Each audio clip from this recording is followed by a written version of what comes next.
कैसा है, पहले टोल भरने के लिए लाइन लगती थी।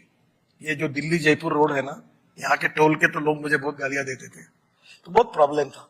अब फास्ट ट्रैक में तुमको रुकना ही नहीं है, वो केवल फटाफट निकल जाता है। 97% फास्ट ट्रैक हो गया, ना पैसे देना, ना रुकना, ना चर्चा करना।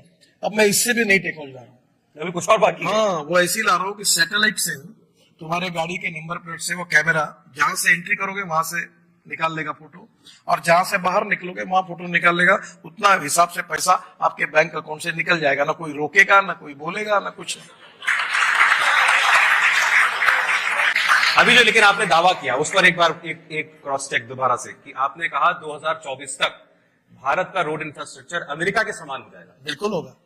मैं 22 ग्रीन हाईवे बन रहा हूँ, ग्रीन एक्सप्रेस हाईवे। इसका मतलब ये नए रोड है। अभी क्या है, जैसे यहाँ ये मुंबई है, ये दिल्ली है, तो रोड ऐसा ऐसा ऐसा जाता था, अब सीधी रेस डाल दी, तो नेचुरली डिस्टेंस कम हुआ है। मैं अभी सूरत से नासिक, नासिक से अहमदनगर, अहमदनगर से सोलापुर, और सोलापुर से चेन्नई, बेंगलोर, कोचीन और बेंगलोर, सब हैदराबाद, सबको वहां से जोड़ रहा हूं। तो मुंबई पुणे जाने की जरूरत ही नहीं, तो पूरा ट्रैफिक का एकदम आधा ट्रैफिक कम हो जाएगा। आपको एक अच्छी बात बताता हूं, मैं अभी कारगिल में एक आशिया की सबसे बड़ी टनल बना रहा हूँ, 14 किलोमीटर की। मैं आपको रिक्वेस्ट करूंगा रजत जी, और आप चाहिए देखने के लिए, जन्नत है वो। ऊपर में हमारे बाबा अमरनाथ की गुफा है, और नीचे में ये कारगिल के पहाड़ी के नीचे टनल बन रही है। और मैं आपको बताता हूं, आपको दिल्ली थोड़ा मैं ज्योग्राफी कम जानता हूं, पर शिमला से आप मनाली जाओगे तो मनाली के बाद हमने एक अटल टनल बनाई जो रोहतांग पास में। तो पहले 3.5 घंटा लगता था, अब टनल बनाई तो 8 मिनट में जा रहा है। और उसके बाद रोहतांग पास से हम 4 टनल बना रहे, लद्दाख लेह तक पूरा रोड बना रहे, बहुत सुंदर हिमालय है।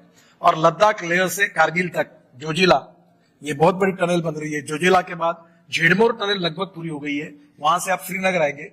और श्रीनगर से जम्मू जाने के लिए जब निकलेंगे तो कटरा के पहले आपको मुंबई दिल्ली एक्सप्रेस हाईवे के लिए वही मिलेगा जो कटरा टू दिल्ली डायरेक्ट। वहां से आप 6 घंटे में दिल्ली आएंगे, और दिल्ली से 12 घंटे में मुंबई जाओगे।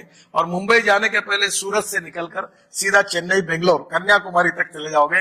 यानी पूरे उत्तर भारत से लेकर दक्षिण भारत के तक आपको पूरा रोड ऐसा मिलेगा, कहीं ट्रैफिक जाम नहीं, कुछ नहीं। ये सवाल मुझे किसी ने भेजा था आपके लिए कि ये अटल टनल, हाँ, ये अटल टनल का काम 6 साल में आपने कर दिया, जो 26 साल का काम लोग मान रहे थे कि नहीं हो सकता है पूरा।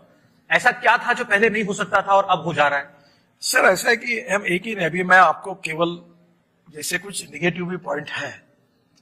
देखिए अभी मैं 2.5 लाख करोड़ की टनल बना रहा हूं, 285 किलोमीटर पूरे देश में। अलग अलग हमने क्या किया, 285 किलोमीटर हाँ, लंबी टनल?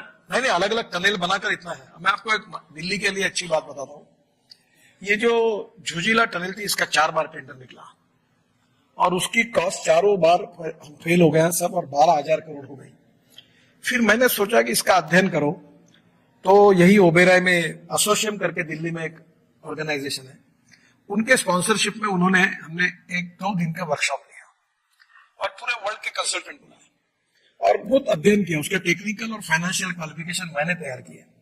और आपको ताज्जुब होगा कि देश के इतिहास में पहली बार 12,000 करोड़ की टनल 5,000 करोड़ में बन रही है, और करीब 5,000 करोड़ की हमने बचत की है। और आज टनल में 1,000 लोग, जैसे ये हॉल है ना, ऐसे टनल के अंदर 1,000 लोग घुसे हुए हैं, और वहां -6 और -8 डिग्री का टेम्परेचर है, वही रहते हैं और वही काम कर रहे हैं। तो देखिए जब इच्छा शक्ति होती है, मैं अक्सर एक बात कभी कहता हूं कि if there is a will there is a way, and if there is no will there is only survey, discussion, seminar, committee, sub committee, the strong political will.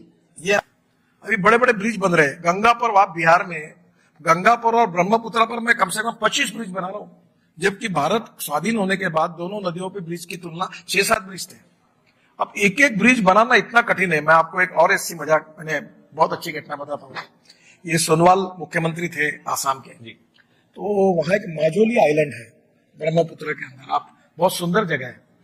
तो वहां के वो एमएलए के कैंडिडेट थे, मैं हेलीकॉप्टर से उड़ा और वहां गया, तो जाते जाते मुझे बोल रहे थे कि नितिन जी अब ब्रह्मपुत्र नदी है नहीं, वो तो समुद्र है, उसको ब्रह्मपुत्र कहा जाता है, वो पुल्लिंग ही है क्योंकि वो समुद्र ही है। तो मैंने उन्होंने कहा कि ये ब्रिज बनाओ, तो मैंने बोला ये नहीं हो पाएगा, ये बहुत खर्चा लगेगा ये। तो उन्होंने कहा आप मुझे फिर से चुनकर आना चाहिए, आपको लगता होगा तो आपको ये कहना होगा। बोला ये मुश्किल है, मेरे से मत कहो। वो हेलीकॉप्टर उतरते उतरते इतना आग्रह किया उन्होंने, और मैंने सोचा वो चुनाव जीतनी चाहिए, तो मैंने बोल दिया कि मैं ब्रह्मपुत्रा पर ये माजुली आइलैंड को ब्रिज बनाऊंगा। दिल्ली आया तो हमारे डीजी को बुलाया, तो उन्होंने कहा साहब इसकी कीमत 6000 करोड़ होगी एक ही ब्रिज की। तो मैं एकदम बैठ गया, मैंने बोला 400-500 करोड़ का ब्रिज।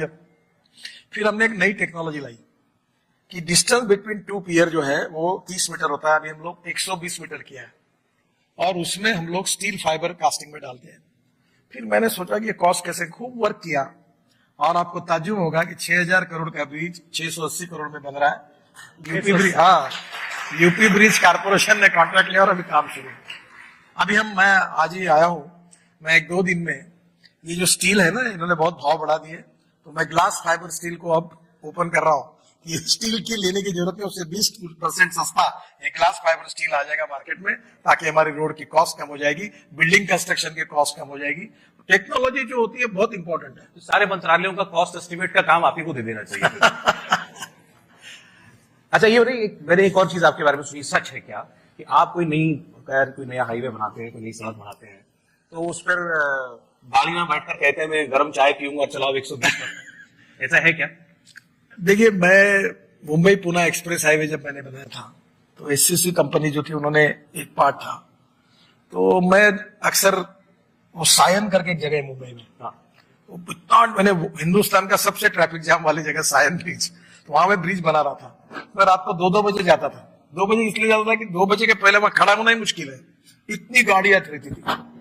आप कभी मुंबई गए तो मैं हाईवे के बनने के बाद जब टेस्टिंग के लिए गया, तो हमारे एमडी जो थे उनको, और मैंने एससीसी के एमडी को कहा कि मैं 120 किलोमीटर के स्पीड पर गाड़ी चलेगी, मैं थर्मस से चाय निकालूंगा, चाय इसमें कप में डालूंगा, मेरा एक भी बूंद इधर उधर गिर गया तो तुमको छोड़ूंगा नहीं।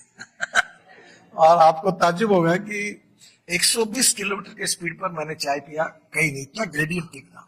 अभी आप वो छोड़, अभी आप यहीं से आपका गुड़गांव से सोना करके गांव है, वहां से हमारा दिल्ली मुंबई हाईवे, मैं इस हाईवे पर अभी गया था, और मैं 140 किलोमीटर के स्पीड पर मैंने फिर ये टेस्ट की, कुछ नहीं, इतना हाईवे सुंदर बना हुआ है।